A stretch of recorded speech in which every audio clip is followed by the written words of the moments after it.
talked in some detail about three of Shakespeare's Stratford friends, Richard Quiney, Thomas Green and Richard Field. Just to recap briefly, Quiney was an alderman and the author of the only surviving letter to Shakespeare. A letter written in Latin to his father when he was about 11 years old also still survives. We know that as an adult, Quiney read numerous works in Latin, and his son, Thomas, married Shakespeare's daughter. Green, who was a solicitor and town clerk, calls Shakespeare his cousin, and he and his family lived with the Shakespeares for a couple of years or so. His study of the law was sponsored by the poet and playwright John Marston, and he himself wrote a poem dedicated to the poet Michael Drayton.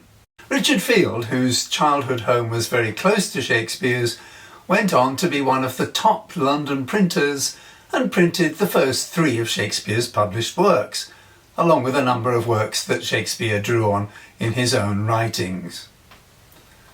Other Stratford friends, associates and neighbours of Shakespeare's include Hamlet Sadler, Richard Tyler, Francis Collins, the Combe family, Thomas Russell, William Reynolds, John Hall, Alexander Aspinall, John Robinson, William Walker, Julius Shaw and the Nash family.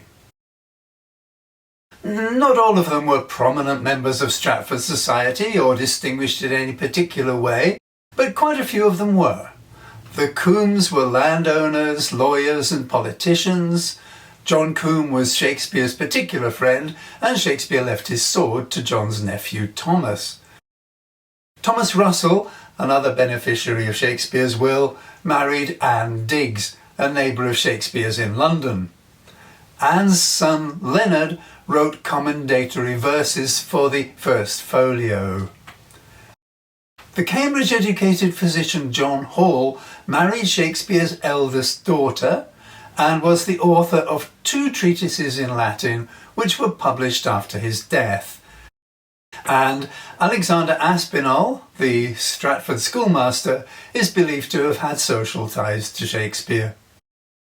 From that little group of Shakespeare's known Stratford friends, we can get a fairly good idea of Shakespeare's social circle in his hometown. It includes doctors, lawyers and politicians, several of whom were fluent in Latin, as well as a major London printer and a couple of minor poets. There are also some significant links between Shakespeare's life in Stratford and his life in London, with Richard Field publishing his early works and Thomas Russell marrying his London neighbour.